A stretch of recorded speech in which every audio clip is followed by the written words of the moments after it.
From the Newstalk ZB newsroom, this is News Fix. In this update, the Defence Minister says New Zealand should have a conversation about its long-standing nuclear-free policy. Chris Penk told Bloomberg Television New Zealanders are sceptical about nuclear weapons, but it might be an interesting conversation over how that differs with nuclear propulsion. Australia is working with the US and UK to build a fleet of nuclear-powered submarines, with the vessels expected to be deployed in the 2030s. New Zealand's nuclear-free policy was enshrined in law in 1987. In 2023, Prime Minister Chris Luxon said, "Our nuclear-free position is non-negotiable."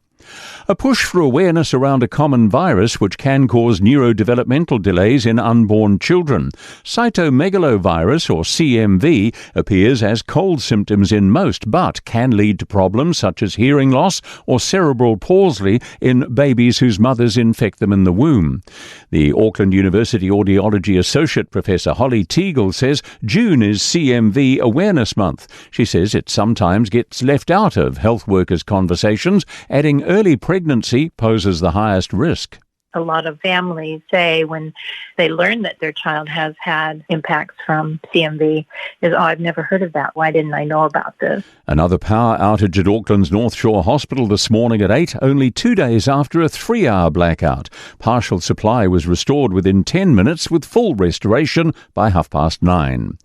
2 new massive diesel storage tanks are coming online this week at Marsden Point. Lachlan Rennie reports. Channel Infrastructure's tanks will provide an additional 93 million litres of diesel storage for the government.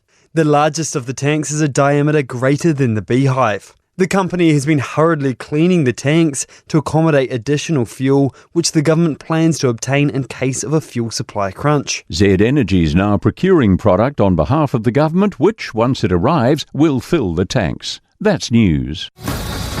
In sport, there'll be a different champion for the 8th straight year in the NBA. The San Antonio Spurs are back in the NBA Finals after beating the Thunder 111-103 in Game 7 of the Western Conference Finals in Oklahoma.